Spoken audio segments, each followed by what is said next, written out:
ಅಲ್ಲೋಡು ಒಂದು ತರಗತಿಯಲ್ಲಿ ಹೊಸ ಅಧ್ಯಾಯವನ್ನ ಆರಂಭ ಮಾಡೋಣ ಆಯ್ತಾ.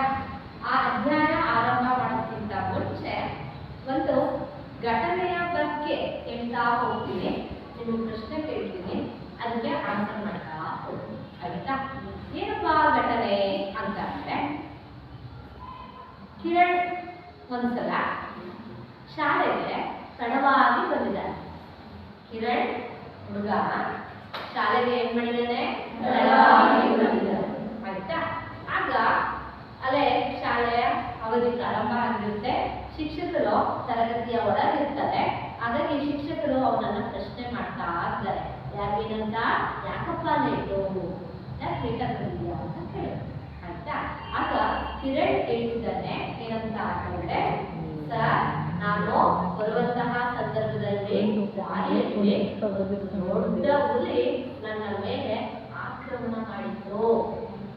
ನನ್ನ ಮೇಲೆ ಎರೆದು ಬಂದ್ಬಿಟ್ಟು, ಹಾಗಾಗಿ ಅದ್ರ ಜೊತೆ ತಪ್ಪಿಸ್ಕೊಂಡು ಹೋರಾಟ ಮಾಡಿ ನಾನಿಲ್ಲಿ ಬಂದೆ. ಹಾಗಾಗಿ ಲೇಟ್ ಆಯ್ತು ಸರ್, ನಾನು ಒಳಗೆ ಬರ್ಬೋದಾ ಅಂತ ಅವನು ಹೇಳ್ತಾ ಇದ್ದಾನೆ. ಆಗ ಶಿಕ್ಷಕರು ಅವನನ್ನ ಗಮನಿಸ್ತಾರೆ. ಹಾಗೆಯೇ ತರಗತಿಯ ಕೊಠಡಿಯಲ್ಲಿದ್ದಂಥ ವಿದ್ಯಾರ್ಥಿಗಳೆಲ್ಲರೂ ಕೂಡ ಅವನನ್ನ ಗಮನಿಸಿದರು ಆಯ್ತಾ. ಆ ನಂತರ ಅವರಲ್ಲಿ ಒಂದು ಪ್ರಶ್ನೆ ಮೂಡಿತು. ಯಾರಲ್ಲಿ? ಶಿಕ್ಷಕರು ಮತ್ತೆ ವಿದ್ಯಾರ್ಥಿಗಳಲ್ಲಿ. ಏನ್ ಪ್ರಶ್ನೆ ಬಂದಿರ್ಬೋದು? ಯಾವ ಪ್ರಶ್ನೆ ಬಂದಿರ್ಬೋದು? ಅವಸರವಾಗಿ ಕಿರಣ ಬಂದಿದ್ದಾನೆ. ಸರ್, ನಾನು ಬರುವಂತ ಹಾದಿಯಲ್ಲಿ ದೊಡ್ಡ ಹುಲಿ ಸಿಕ್ತು, ಅದ್ರ ಜೊತೆ ಹೋರಾಟ ಮಾಡಿದೆ, ತಪ್ಪಿಸ್ಕೊಂಡು ಬಂದಿದ್ದೀನಿ, ಹಾಗಾಗಿ ಲೇಟ್ ಆಯ್ತು ಸರ್ ಅಂತ ಅಂತಿದ್ದಾರೆ. ಅದನ್ನ ಎಲ್ಲರೂ ಒಪ್ಕೋಬೋದಾ? ಅದನ್ನ ತರಗತಿಯಲ್ಲಿದ್ದಂತ ವಿದ್ಯಾರ್ಥಿಗಳು ಶಿಕ್ಷಕರು ಒಪ್ಕೊಂಡ್ರಾ? ಯಾಕೆ ಒಪ್ಕೊಂಡಿಲ್ಲ? ಅಲ್ವಾ? ಅದಕ್ಕೆ ಸಂಬಂಧಿಸಿದಂತೆ ಅವ್ರು ನೋಡಿದ್ರು. ಆದ್ರೆ ಕಿರಣನ ಮೈ ಮೇಲೆ ಯಾವುದೇ ಗಾಯಗಳಿರಲಿಲ್ಲ ಆಯ್ತಾ. ಆದ್ರೆ ಅವ್ರ ಮಾತಿನ ಮೂಲಕನೇ ಏನ್ ಹೇಳ್ತಿದ್ದಾರೆ? ಅವಸರದಿಂದ ಹೇಳ್ತಾ ಇದ್ದಾರೆ. ಸರ್, ಹುಲಿ ಬಂದು ಆಕ್ರಮಣ ಮಾಡಿದ್ರು, ಮೇಲೆತ್ತು, ಅದನ್ನ ತಪ್ಪಿಸ್ಕೊಂಡು ಹೋರಾಟ ಮಾಡ್ಕೊಂಡು ಬಂದೆ, ಆದ್ರೆ ಏನು ಹಾಗಾಗಿ ಲೇಟ್ ಆಗಿ ಬಂದೆ ಅಂತ ಇದ್ದಾನೆ. ಆದ್ರೆ ಇಬ್ರು ಕೂಡ ಒಪ್ಕೊಂಡಿಲ್ಲ. ಯಾಕೆಂದ್ರೆ ಅವರ ಮೈ ಮೇಲೆ ಯಾವುದೇ ರೀತಿಯ ಹುಲಿ ಉಗುರಿನ ಪರಿಚಿತ ಚೆನ್ನಾಗಿರಲಿಲ್ಲ. ಹಾಗೆ ಮೈ ಕೈ ಮೇಲೆ ರಕ್ತಗಳಾಗಿರಲಿಲ್ಲ ಅಲ್ವಾ. ಹುಲಿ ಅಂತ ಅಂದ್ರೆ ಕ್ರೂರ ಪ್ರಾಣಿ ಅಲ್ವಾ. ಅದು ಆಕ್ರಮಣ ಮಾಡಿದೆ ಅಂತ ಅಂದ ತಕ್ಷಣ ಅದ್ರ ಮೇಲೆ ಏನಾದ್ರು ಹುಡುಗನ ಮೇಲೆ ಏನಾಗಿರ್ಬೇಕಿತ್ತು? ಗಾಯಗಳಾಗಿರ್ಬೇಕಿತ್ತು ಅಲ್ವಾ. ಅವ್ರು ಬದುಕಿದ್ದಾನೆ ಅನ್ನೋದೇ ಗ್ರೇಟ್ ಅಲ್ವಪ್ಪ.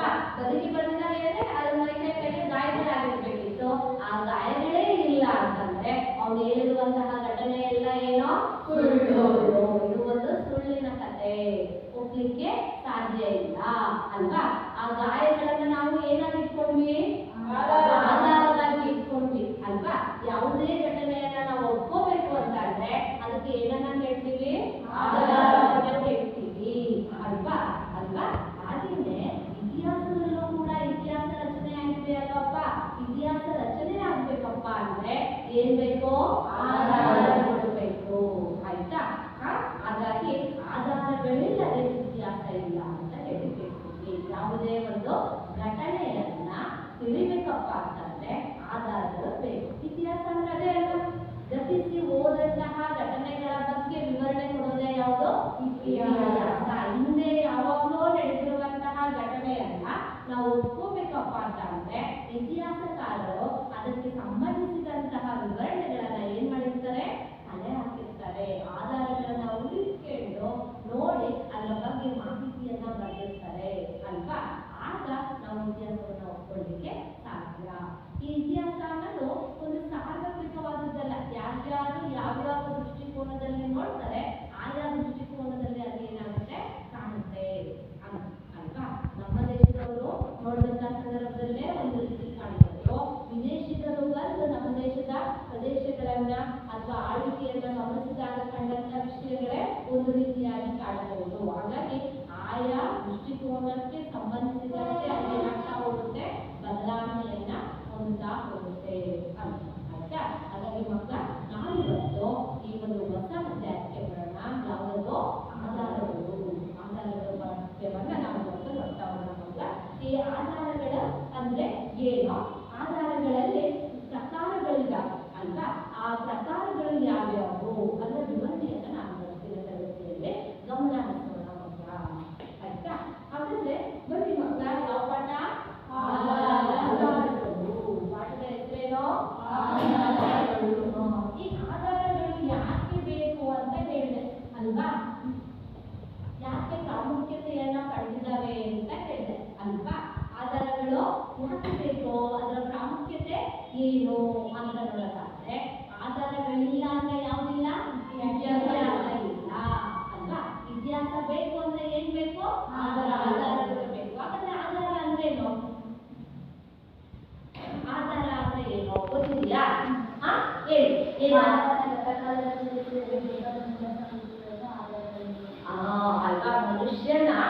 ಏನ್ ಬೇಕು?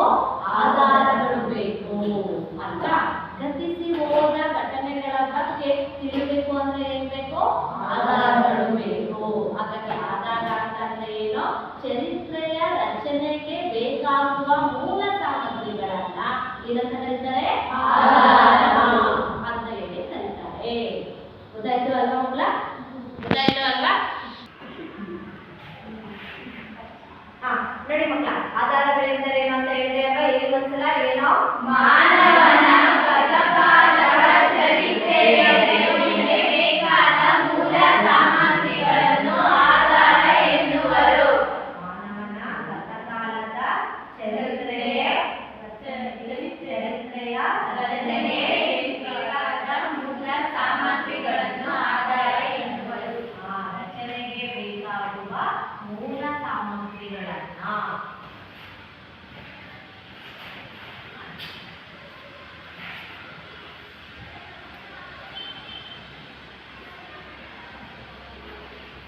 ಆಧಾರ ಎನ್ನುವರು.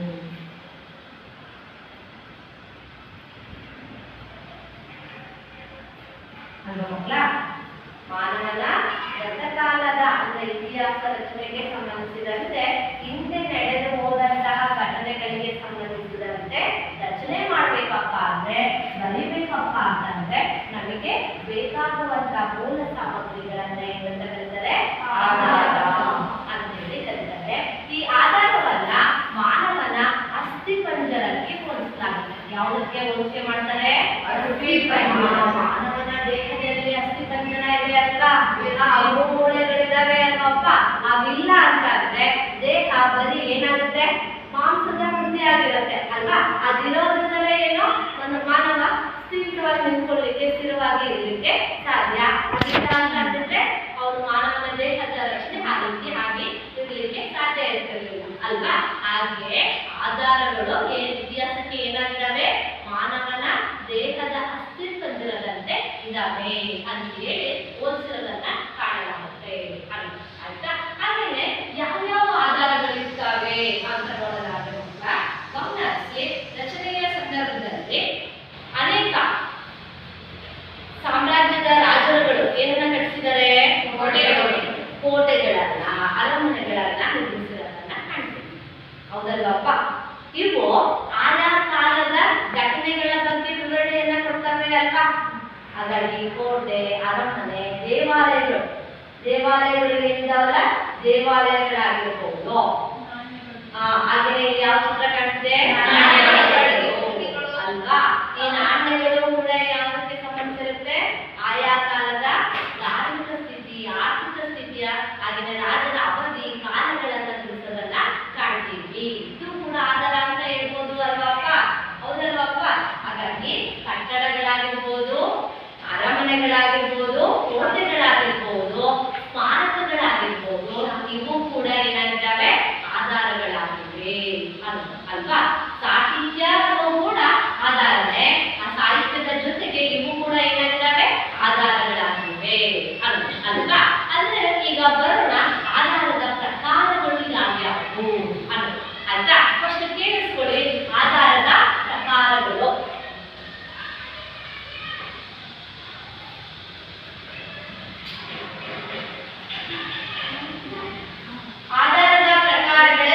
ನಾವು 3 ರೀತಿಯಾಗಿ ವಿಂಗಡಣೆ ಮಾಡ್ತೀವಿ. ಎಷ್ಟು ವಿಧ? 3 ವಿಧ. ಎಷ್ಟು ವಿಧ? 3 ವಿಧ. ಯಾವ್ಯಾವುದು ಅಂತ ಹೇಳಿಕ್ಕೆ ಸಾಧ್ಯ ಆಗುತ್ತಾ? ಹೇಳು. ಸಾಹಿತ್ಯಿಕ ಆಧಾರ, ಮೌಖಿಕ ಆಧಾರ, ಪ್ರಾರ್ಥನ ಆಧಾರ.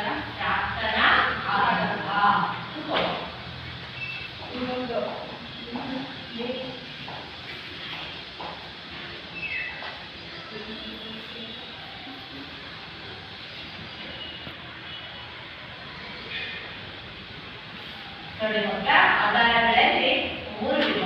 ಒಂದು ಸಾಹಿತ್ಯಿಕ ಆಧಾರಗಳು, 2 ಮೌಖಿಕ ಆಧಾರಗಳು, 3 ಪ್ರಾರ್ಥನಾ ಆಧಾರಗಳು ಅಲ್ವಪ್ಪ? ಅದರಲ್ಲಿ ಗಮನ ಹರಿಸಿ, ಸಾಹಿತ್ಯಿಕ ಆಧಾರ ಅಂದ್ರೆ ಏನು? ಯಾವ ರೂಪದಲ್ಲಿ ಇರ್ತವೆ ಅವು? ಸಾಹಿತ್ಯ ಅಂದ್ರೆ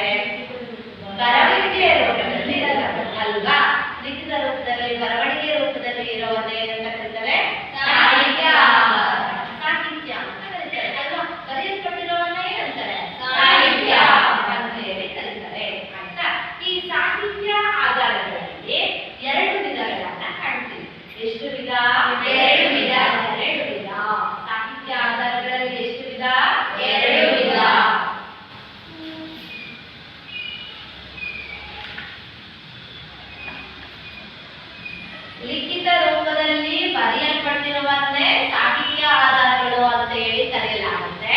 ಇದರಲ್ಲಿ ಎಷ್ಟು ವಿಧ ಅಂತ ಹೇಳಿದೆ? 2 ವಿಧ ಅಂತ ಹೇಳಿದೆ. ಒಂದನೇ ವಿಧ ಯಾವುದು? ದೇಶೀಯ ಸಾಹಿತ್ಯ. ದೇಶೀಯ ಸಾಹಿತ್ಯ.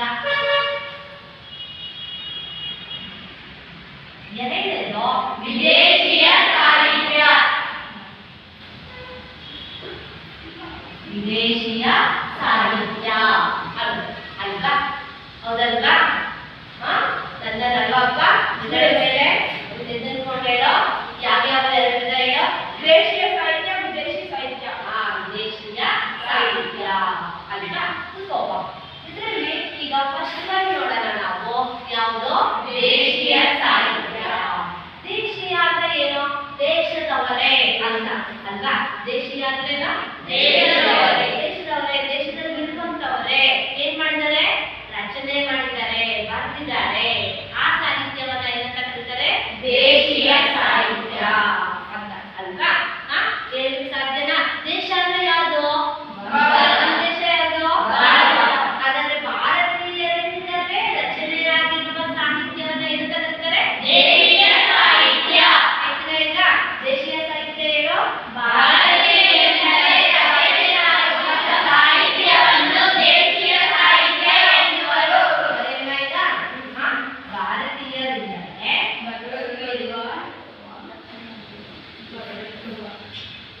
ರಚನೆಯಾಗಿರುವ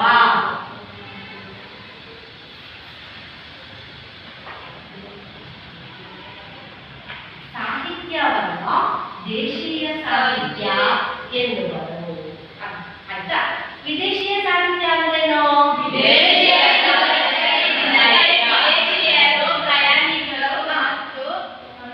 ನೋಡಿ, ವಿದೇಶೀಯ ಸಾಹಿತ್ಯ ಅಂದ್ರೆ ದೇಶದಲ್ಲಿರೋರಲ್ಲ, ದೇಶಕ್ಕೆ ಬೇರೆ ದೇಶದಿಂದ ಏನಾಗಿರೋರು? ಬಂದಿರೋರು, ಆಗಮಿಸಿರೋರು ಅಲ್ವಾ? ಹಾಗಾಗಿ ಯಾರ್ಯಾರು ಬಂದಿರ್ತಾರೆ ದೇಶಕ್ಕೆ? ಬೇರೆ ದೇಶದಿಂದ ಎಲ್ಲ ಪ್ರವಾಸಿಗರು ಬಂದಿರ್ತಾರೆ. ಹೌದಲ್ವಪ್ಪ? ಹಾಗಾಗಿ ವಿದೇಶಿಗರು ಪ್ರವಾಸಿಗರ ಬರಹಗಳನ್ನ ಬೇರೆ ದೇಶದಿಂದ ವಿದ್ವಾಂಸರೆಲ್ಲ ಬಂದಿರ್ತಾರೆ ಅಲ್ವಾ? ವಿದ್ವಾಂಸರು ಬಂದು ಇಲ್ಲಿನ ಪ್ರಕೃತಿಯನ್ನ ಅಥವಾ ಇಲ್ಲಿನ ವಿಚಾರಗಳನ್ನ ತಿಳಿದುಕೊಂಡು ತಮ್ಮ ದೇಶಕ್ಕೆ ಹೋಗಿರ್ತಾರೆ ಅಲ್ವಪ್ಪ? ಅಂತವರು ಬರೆದಿಟ್ಟಿರುವಂತಹ ದಾಖಲೆಗಳನ್ನ ಏನಂತ ಕರೀತಾರೆ? ವಿದೇಶೀಯ ಸಾಹಿತ್ಯ. ಅದರಿಂದ ಈಗ ವಿದೇಶೀಯ ಸಾಹಿತ್ಯ ಎಂದರೇನು? ವಿದೇಶಿಯರು, ಪ್ರಯಾಣಿಕರು, ವಿದ್ವಾಂಸರು, ಪ್ರಯಾಣಿಕರು ಅಲ್ವಾ? ಬಂದಿರೋಂಥವ್ರು ಪ್ರಯಾಣಿಕರು, ವಿದ್ವಾಂಸರು ರಚಿಸಿರುವ ಸಾಹಿತ್ಯವನ್ನು ಅಲ್ವಾ? ವಿದ್ವಾಂಸರು ರಚಿಸಿರುವ ಸಾಹಿತ್ಯವನ್ನು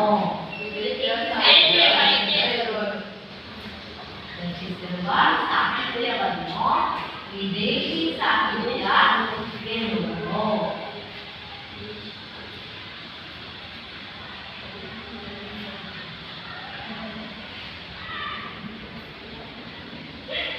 ಅಲ್ವಾ?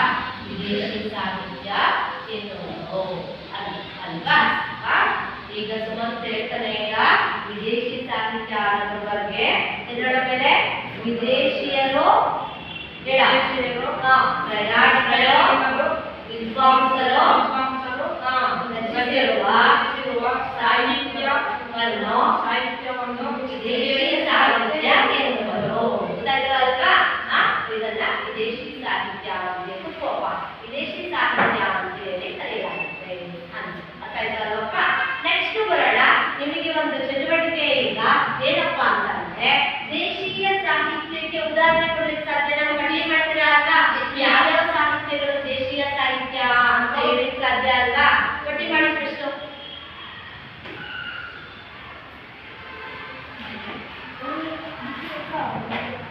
ದೇಶೀಯ ಸಾಹಿತ್ಯಕ್ಕೆ ಸಂಬಂಧಿಸಿದಂತೆ ಪಟ್ಟಿ ಮಾಡಬೇಕಾ? ಕೃತಿಗಳನ್ನ ಬರೆದಿ.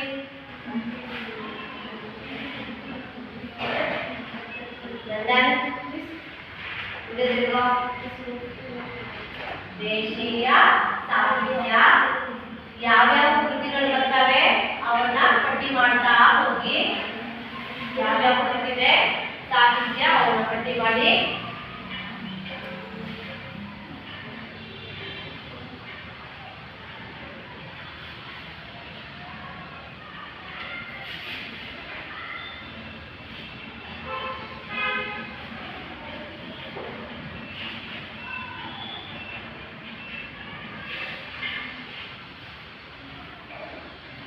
ನಾನು ಇಲ್ಲಿ ಯಾರು ಕರಿತೀನಿ ಅವ್ರು ಬಂದು ಬರಿಬೇಕಾಗ್ತದೆ.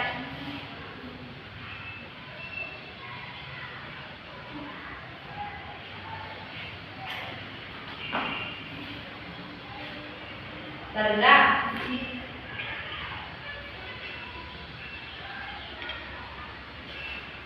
ಬರ್ತೀಯಾ? ಹಾಂ ತಂದೇನಾ?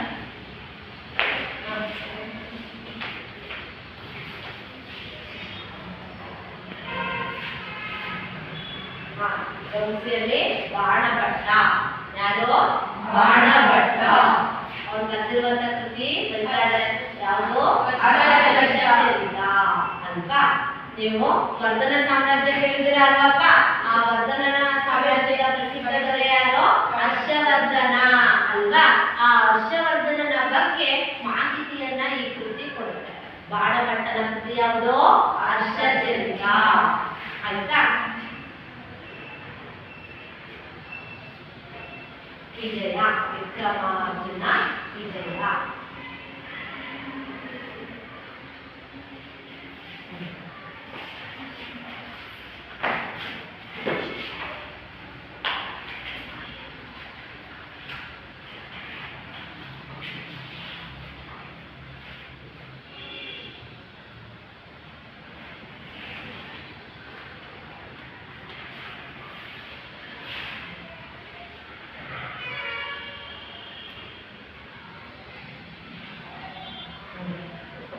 ಕೌಟಿಲ್ಯನ ಅರ್ಥಶಾಸ್ತ್ರ.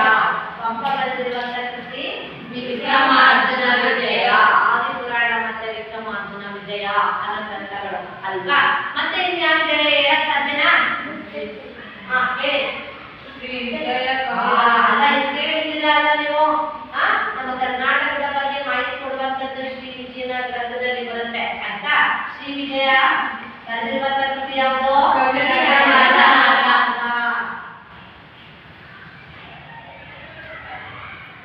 ರಾಷ್ಟ್ರಕೂಟರ ನೃಪತುಂಗನ ಆಸ್ಥಾನದಲ್ಲಿದ್ದಂತಹ ಒಬ್ಬ ಕವಿ ಆಯ್ತಾ? ಶ್ರೀ ವಿಜಯ ಅಲ್ವಾ? ಹಾಗೇನೆ ಕಲ್ಲಡನ ರಾಜತರಂಗಿಣಿ, ಕಲ್ಲಡನ ರಾಜತರಂಗಿಣಿ, ಹಾಗೇನೆ ಅಶ್ವಘೋಷನ ಬೈಗಣಿತ ಚಂದ. ಅಶ್ವಘೋಷ ಬರೆದಿರುವಂತ ಕೃತಿ ಯಾವುದು? ಬುದ್ಧಚರಿತ.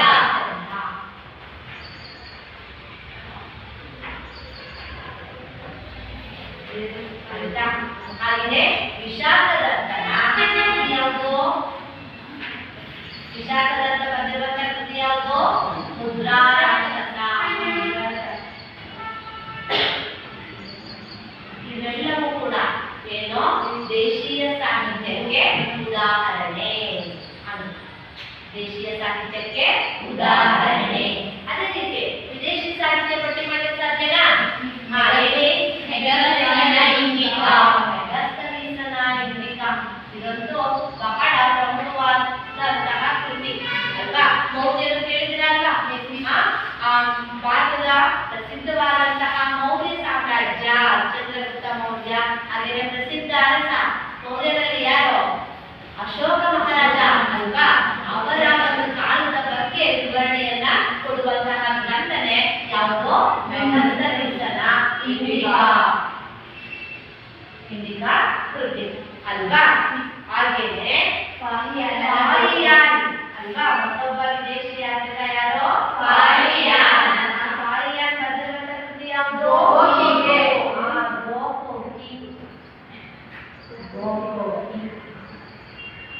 ಹಾಗೇನೆ ಮಿಯನ್ ಸಾಂಗ್, ಚೀನಾ ದೇಶದ ಯಾತ್ರಿಕ ಯಾರು? ಮಿಯನ್ ಸಾಂಗ್. ಮಿಯನ್ ಸಾಂಗನ ಕೃತಿ ಯಾವುದು? ಸಿಯುಟಿ. ಮತ್ತೆ ಸಿಲೋನಿನ ದೀಪವಂಶ ಮತ್ತೆ ಮಹಾವಂಶ.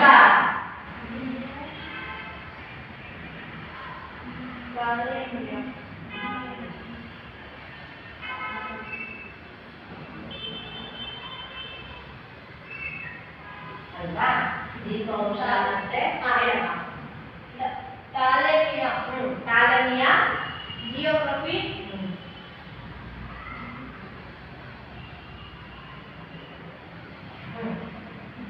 ತಾರಿಕ್ ಎ ಫಿರೋಜ್ ತಾರೀಖೆ ಫಿರೋಜ್ ಯಾರು ಬಂದಿರೋದು ಬರನಿಯಾ ಅಲ್ವಾ ಬರನಿಯ ಇದು ಯಾವುದು ತಾರೀಖೆ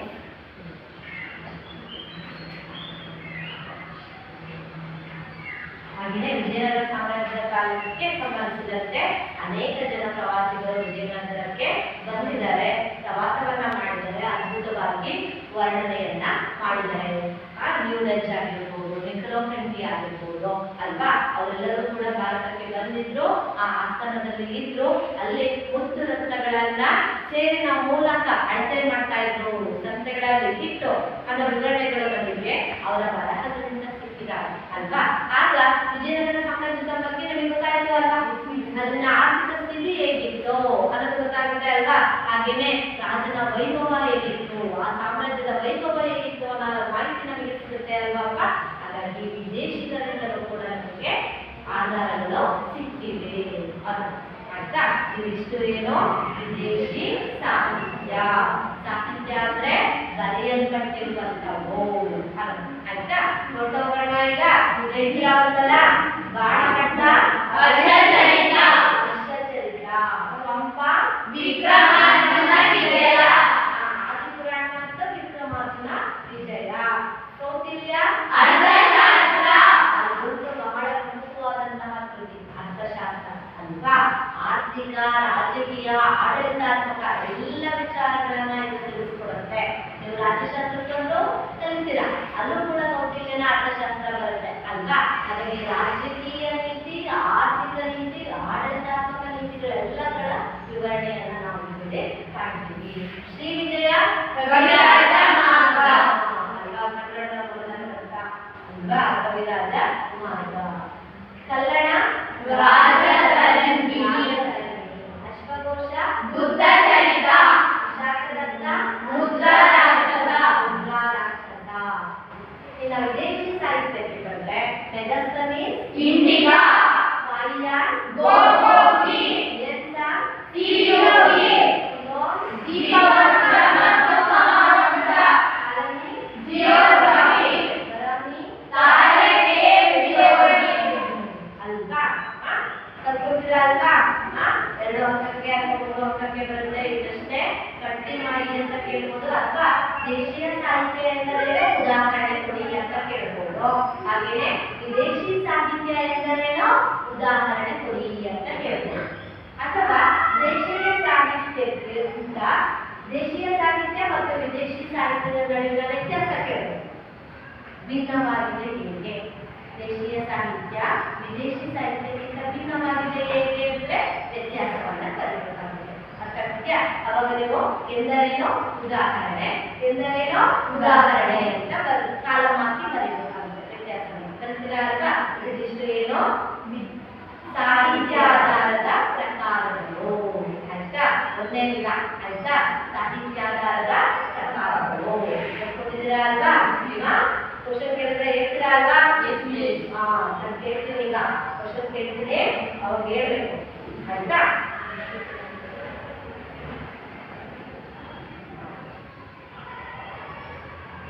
ನೆಕ್ಸ್ಟ್ ಎರಡನೇ ಪುರಾಣ ಯಾವುದದು ಮೌಖಿಕ. ಮೌಖಿಕ ಆಧಾರಕ್ಕೆ ಹೋಗೋದಕ್ಕಿಂತ ಮುಂಚೆ ಇನ್ನೊಂದು ವಿಧ ಇದೆ. ಯಾವುದದು ಪ್ರಾರ್ಥನಾ ಆಧಾರ ಅಲ್ವಾ. ಯಾವ್ದಪ್ಪ ಅದು ಪ್ರಾರ್ಥನಾ ಆಧಾರ ಆಯ್ತಾ. ಪ್ರಾರ್ಥನಾ ಆಧಾರ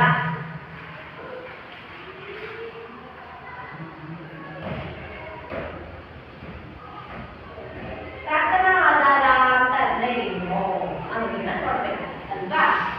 ಪ್ರಾರ್ಥನಾ ಆಧಾರಗಳು ಅಂತ ಅಂದ್ರೆ ಸಂಶೋಧನೆಯ ಮೂಲಕ, ಉತ್ಖನನದ ಮೂಲಕ ಭೂಮಿಯನ್ನ ಅಗೆದಿರುವಂತಹ ಸಂದರ್ಭದಲ್ಲಿ ಸಿಕ್ಕಿರುವಂತಹ ದಾಖಲೆಗಳು ಅಲ್ವಾ. ಉತ್ಖನನದ ಸಂದರ್ಭದಲ್ಲಿ ಸಿಕ್ಕಿರುವಂತಹ ಶಾಸನಗಳು, ನಾಣ್ಯಗಳು, ಸ್ಮಾರಕಗಳು, ಹಾಗೆಯೇ ಇತರೆ ಅವಶೇಷಗಳನ್ನ ಏನಂತ ಕರೀತಾರೆ ಪ್ರಾರ್ಥನಾ ಆಧಾರಗಳು ಅಂತ ಹೇಳಿ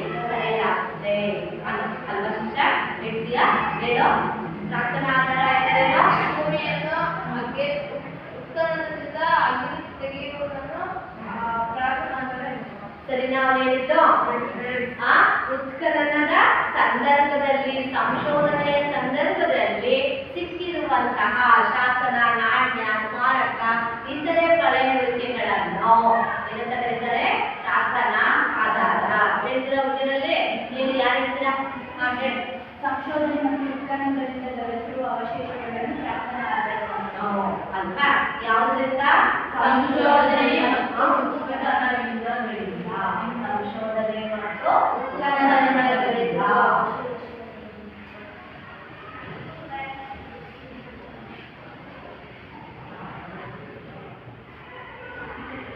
ದೊರೆತಿರುವ ಅವಶೇಷಗಳನ್ನು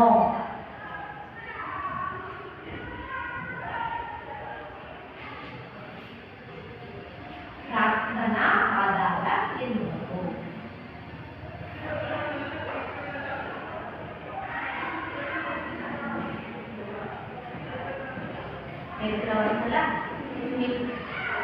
ಅದರಲ್ಲಿ ನೀವು ಜೊತೆಗೆ ಸೇರಿಸಿಕೊಂಡು ಬರೀಬಹುದು ಆಯ್ತಾ.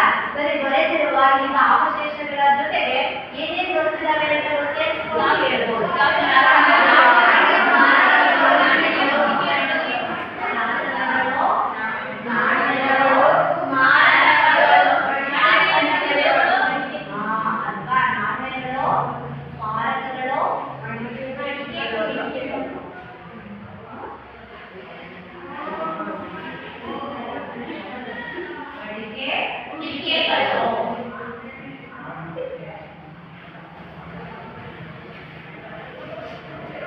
ಇತರೆ ಅವಶೇಷಗಳನ್ನ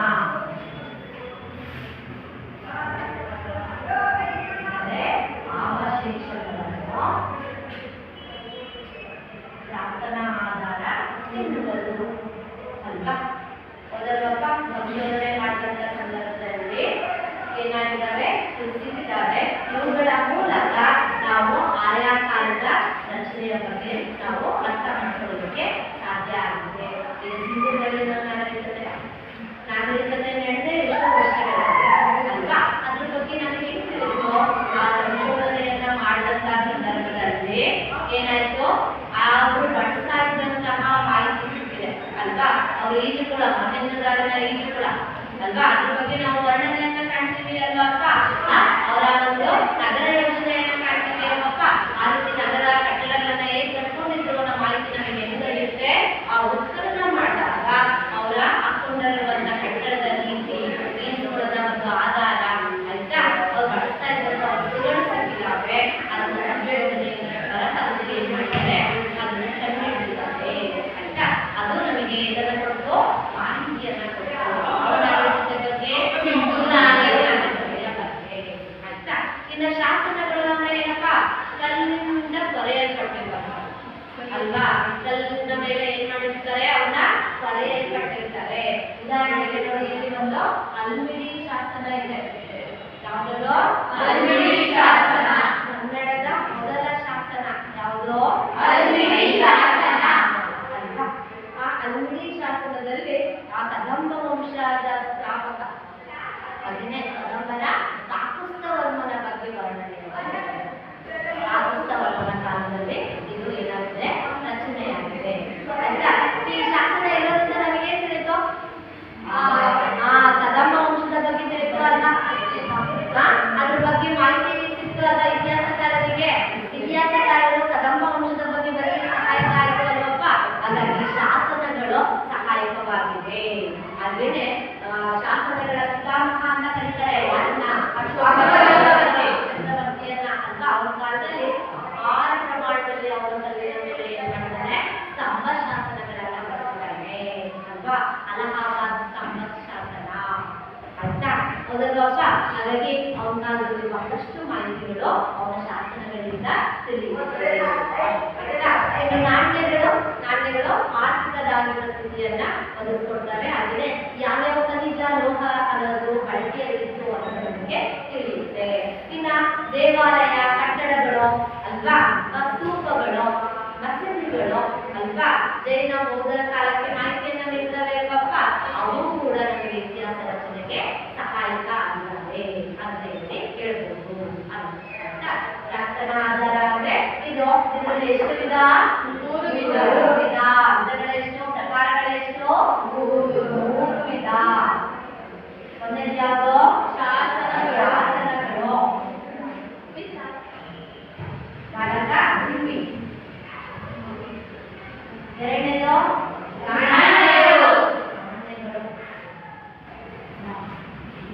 ನೆಕ್ಸ್ಟ್ ಮೂರನೇದು ನಾಲ್ಕನೇದು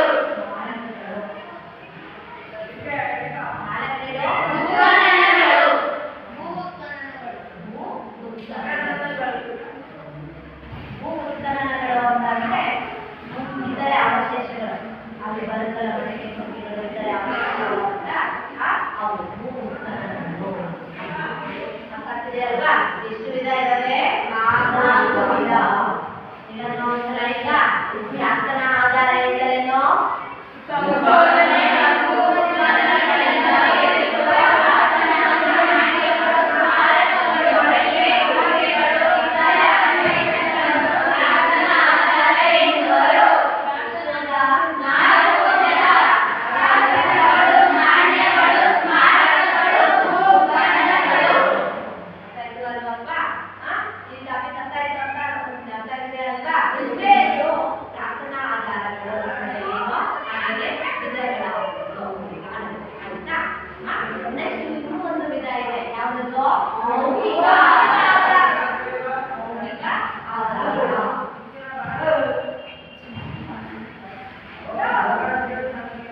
ಮೌಖಿಕ ಅಂದ್ರೆ ಏನು? ಬಾಯಿಂದ ಅಲ್ವಾ? ಬಾಯಿಂದ ಬಾಯಿಗೆ ಹರಡಿರುವಂತಹ ಅಲ್ವಾ? ಬಾಯಿಂದ ಬಾಯಿಗೆ ಹರಡಿರುವಂತಹ ಒಂದು ಮಾಹಿತಿ ಅಲ್ವಾ? ದಾಖಲೆ. ಅದನ್ನು ದಾಖಲೆ ರೂಪದಲ್ಲಿಲ್ಲ ಅಂದ್ರೆ ಲಿಖಿತವಾಗಿ ಬರವಣಿಗೆ ಬರೋಕ್ಕಿಂತ ಮುಂಚೆ ಹೇಗೆ ಅವರು ಒಬ್ಬರಿಂದ ಒಬ್ಬರಿಗೆ ದಾಖಲೆಗಳನ್ನ ಇಟ್ಕೊಂಡಿದ್ರಪ್ಪ ಅಂತಂದ್ರೆ ಮೌಖಿಕವಾಗಿ ಕೊಡ್ತಾ ಇದ್ರು ಅಲ್ವಾ? ಹಾಡು ಜಾನಪದ ಗೀತೆ ಕೇಳ್ತೀರಾ? ಲಾವಣಿ ಕೇಳ್ತೀರಾ ಅಲ್ವಾ? ಕಥೆಗಳನ್ನ ಕಾಯ್ತೀರಾ ಅಲ್ವಾ? ಅಂತಹ ಕಥೆಗಳಾಗಿರ್ಬೋದು, ಲಾವಣಿಗಳಾಗಿರ್ಬೋದು, ಜಾನಪದ ಗೀತೆಗಳಾಗಿರ್ಬೋದು, ಅವುಗಳ ಮೂಲಕ ಬಾಯಿಂದ ಬಾಯಿಗೆ ಒಂದು ಪೀಳಿಗೆಯಿಂದ ಇನ್ನೊಂದು ಪೀಳಿಗೆಗೆ ಏನಾಗಿದೆ ಅದು ಹರಡಿದೆ. ಆಯ್ತಾ? ನೀವು ಗೊತ್ತಿದೆಯೋ ಇಲ್ಲೋ ಗೊತ್ತಿಲ್ಲ, ವೇದಗಳಿದ್ದಾವೆ ಅಲ್ವಾ? ವೇದಗಳು ರಚನೆ ಆಗಿದ್ದೇ ಸಾವಿರಾರು ವರ್ಷಗಳ ನಂತರ. ಆಯ್ತಾ? ಆ ರಚನೆ ಆಗೋಕ್ಕಿಂತ ಮುಂಚೆಯಿಂದಲೂ ವೇದಗಳಿದ್ದು ಅದನ್ನ ಹೆಂಗೆ ಆ 1000 ವರ್ಷಗಳ ನಂತರ ಹೆಂಗ್ ದಾಟ್ತು ಅಂತಂದ್ರೆ ಅವು ಮೌಖಿಕ ಒಬ್ಬರಿಂದ ಒಬ್ಬರಿಗೆ ಏನಾಗ್ತಾ ಇತ್ತು? ಕಲಿತಾ ಇದ್ರು. ಅವ್ರ ನಂತರ ಇನ್ನೊಂದು ಪೀಳಿಗೆಗೆ ಏನಾಗ್ತಾ ಇತ್ತು? ಕಲಿತಾ ಹೋಯ್ತು. ಬಾಯಿಂದ ಬಾಯಿಗೆ ವೇದಗಳು ಏನಾಗ್ವು? ಪ್ರಸಾರ ಆದ್ವು. ವೇದಗಳು ಗೊತ್ತಿದೆ ಅಲ್ವಾ? ಋಗ್ವೇದ, ಯಜುರ್ವೇದ, ಸಾಮವೇದ, ಅಥರ್ವಣ ವೇದ ಅಂತ ಹೇಳ್ತೀವಿ ಅಲ್ವಪ್ಪ? ಈ ವೇದಗಳು ಮೊದಲು ಲಿಖಿತ ರೂಪದಲ್ಲಿ ಇರಲಿಲ್ಲ, ನಂತರದಲ್ಲಿ ಬರವಣಿಗೆ ರೂಪಕ್ಕೆ ಬಂದಿತ್ತು. ಹಾಗಾದ್ರೆ ಆ ಮೊದಲಿನಿಂದಲೇ ಏನ್ ತಿಳಿತು? ಮೌಖಿಕ ಆಧಾರದ ಮೂಲಕ ಅಂತ ಹೇಳಿ ಹೇಳಿದ್ರು. ಹಾಗಾಗಿ ಮೌಖಿಕ ಆಧಾರಗಳು ಕೂಡ ಏನನ್ನ ಒದಗಿಸ್ತವೆ? ಆಧಾರವನ್ನ ಒದಗಿಸ್ತವೆ. ಯಾವುದಕ್ಕೆ? ಇತಿಹಾಸ ರಚನೆಗೆ. ನೋಡಿ, ಹಂಪೆಯಲ್ಲಿ ಶ್ರೀಕೃಷ್ಣ ದೇವರಾಯನ ಹೆಸರನ್ನಷ್ಟೇ ಹೇಳ್ತೀವಿ ಅಲ್ವಾ? ಪ್ರಸಿದ್ಧ ದೊರೆ ಅಂದ್ರೆ ಯಾರು? ಶ್ರೀಕೃಷ್ಣ ದೇವರಾಯ ವಿಜಯನಗರ ಸಾಮ್ರಾಜ್ಯಕ್ಕೆ ಅಂತ ಹೇಳ್ತೀವಿ. ಆದ್ರೆ ಅವರಿಗಿಂತಲೂ ಸ್ಥಳೀಯ ಮಟ್ಟದಲ್ಲಿ ಪ್ರಸಿದ್ಧಿಯನ್ನ ಪಡೆದವರು ಯಾರಪ್ಪ ಅಂದ್ರೆ ಕುಮಾರರಾಮ. ಯಾರು? ಕುಮಾರರಾಮ. ಅವರು ಜನಸಾಮಾನ್ಯರ ಜೊತೆ ಅವರು ಏನಾಗಿದ್ದ? ಬೆಳೆಸಿದ್ದ ಅನ್ನೋ ಮಾಹಿತಿ ನಮಗೆ ಅವರಲ್ಲಿ ದೊರೆಯುತ್ತೆ, ಲಾವಣಿಗಳಿಂದ ದೊರೆಯುತ್ತೆ. ಹಾಗಾಗಿ ಮೌಖಿಕ ಆಧಾರಗಳು ಕೂಡ ಇತಿಹಾಸಕ್ಕೆ ಸಹಾಯಕ ಆಗುವುದು ಅಂತ ಹೇಳಿದ್ರು. ಇದು ಏನೋ ಪ್ರಕಾರಗಳು. ನಾಳೆಯ ಅವಧಿಯಲ್ಲಿ ನಾವು ಈ ಪ್ರಾರ್ಥನಾ ಆಧಾರದ 4 ವಿಧಗಳಿದ್ದಾವೆ ಅಲ್ವಾ? ಅವುಗಳ ವಿವರಣೆಯನ್ನ ನೋಡ್ತಾ ಹೋಗೋಣ. ಆಯ್ತಾ? ಇದುವರೆಗೂ ಆಗಿರುವಂತ ಅಂಶ ಏನು? ಆಧಾರ ಅಂದ್ರೆ ಏನು? ಆಧಾರದ ಪ್ರಕಾರಗಳು ಯಾವುವು ಅನ್ನೋದನ್ನ ನಾವು ತಿಳ್ಕೊಳ್ತೀವಿ. ಆಯ್ತಾ? ನಾಳೆ ಹೋಮ್ವರ್ಕ್ ಹಾಕೊಳ್ಳಿ.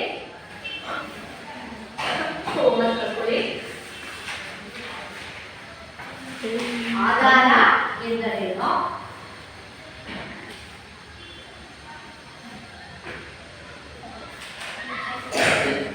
ಆಧಾರ ಎಂದರೇನು? ನೆಕ್ಸ್ಟ್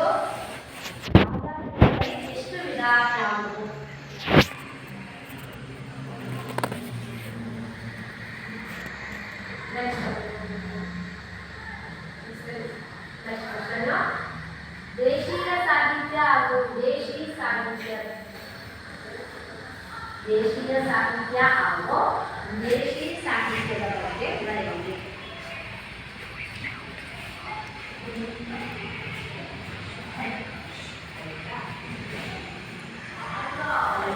ಪ್ರಾರ್ಥನಾ ಆಧಾರ ಎಂದರೇನು?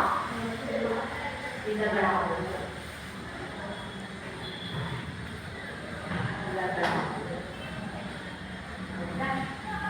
ಮಕ್ಕಳ ಇವತ್ತಿನ ಕ್ಲಾಸಲ್ಲಿ ನಾವು ಏನ್ ತಿಳ್ಕೊಂಡ್ವಿ? ಪಠ್ಯ ಭಾಗವನ್ನ ತಿಳ್ಕೊಂಡ್ವಿ. ಈ ಪಠ್ಯ ಭಾಗದಿಂದ ನಮಗೆ ಏನ್ ಅರ್ಥ ಆಗತ್ತೆ?